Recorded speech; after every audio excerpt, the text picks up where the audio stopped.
Yeah, I'm Rob Bather. I'm the director of Sussex Coast Talking News, and this is my colleague. I'm Margaret Eagle, and I do the admin. I'm a team leader and magazine compiler. And we're both trustees of what is a charity, Sussex Coast Talking News, and we've been going since 1975. We are an organisation that's entirely run by volunteers.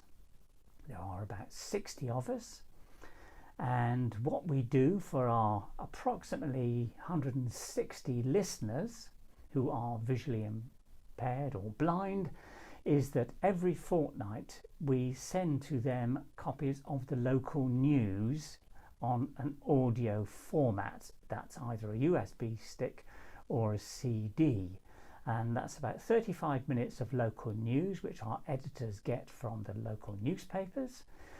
And we also have, Margaret, a magazine. Would you like to explain the magazine? Yes, our volunteers, if they want to read for us, we're delighted for that, but we ask them to compile one magazine a year, which can be on any subject, or preferably more than one subject, and lasts for about 35 minutes, which we hope will be interesting to the listener. In terms of the listeners, of which there are, as I say, about 160, we are still getting new ones as well. The impact it makes on their lives is considerable. We did a survey about 3 or 4 years ago, and we got some lovely feedback from them. And the things they say are basically, it keeps me in touch with my local community.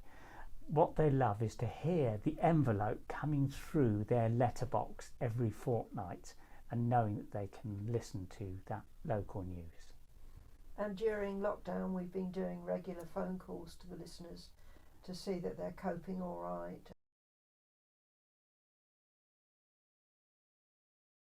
I think VAAC has been very important to us, actually, and one of the most important things, and I'll hand over to Margaret, has been about us getting new volunteers for different roles. Margaret? Yes, we've been in touch with you since Littlehampton days, and you found editors for us and some readers, I think, and also some magazine compilers. So it's been a very useful relationship, both sides. The other thing I like, before I talk about one specific thing, is that I like the newsletters that we get, which keeps us in touch with other things that are going on in the voluntary sector. And I've been to a couple of your meetings, which I found very useful. More recently, one thing that VAAC has been really helpful with is that we needed to change from being a limited company with charitable status to a CIO, a simple charity, because we just didn't need all of the other stuff, the main constitutions and having to do returns to company house, etc. And your organisation was just really helpful in helping us to do that, and we got our new charity and charitable status just over a year ago, and that was many thanks to you for doing that. As a result of that new charitable status, we need to set up a new bank account, and you've been very helpful because a number of banks don't want to go near charities anymore, and so we've sourced now a bank that will do that, and I've just finished doing that form as well.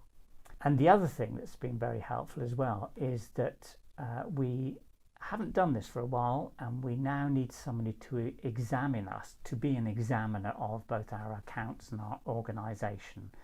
And again, somebody at VAAC has put me in touch with a number of people who might be able to offer their services to us.